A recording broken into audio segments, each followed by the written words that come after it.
Book of Heaven, Volume 12, April 15th, 1920. Cause of the pains of Jesus, the love of souls. I was lamenting to my sweet Jesus about my painful state, saying to him, "Tell me, my love, where are you? Which way did you take in going away so that I may follow you? Let me see the marks of your steps, so that step by step, with certainty, I may find you. Ah, Jesus, without you I can endure no more. But though you are far away, I send you my kisses. I kiss that hand which no longer embraces me. I kiss that mouth which no longer speaks to me. I kiss that face which I no longer see. I kiss those feet which no longer walk toward me, but turn their steps somewhere else. Ah, Jesus, how sad is my state! What cruel end was awaiting me!"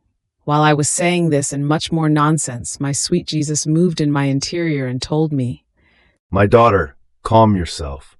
For one who lives in my will, all points are sure ways in order to find me. My will fills everything. Whatever way she might take, there is no fear that she might not find me. Ah, my daughter, I feel your painful state in my heart. I feel the current of pain that passed between me and my mama being repeated to me. She was crucified because of my pains. I was crucified because of hers.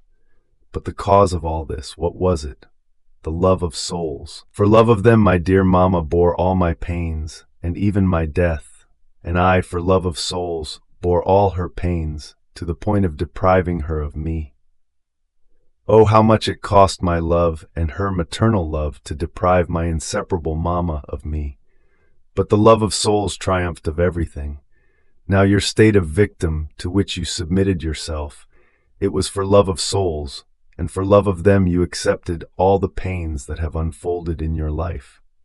The cause has been souls, as well as the sad times that are coming, because of which my divine justice prevents me from being with you in a familiar way, in order to let more favorable times flow, rather than stormy, and keep you on earth.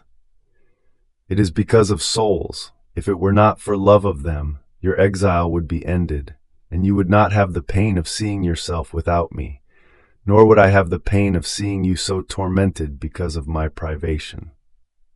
Therefore, patience, and let it be that, also in you, the love of souls may triumph to the last.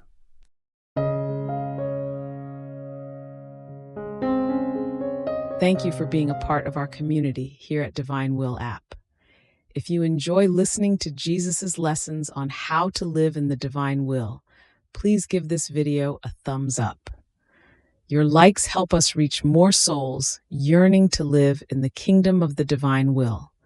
We'd love to hear your thoughts and reflections, so drop a comment below. Your insights not only enrich our community, but also inspire others on their spiritual journey. And don't forget to subscribe to our channel.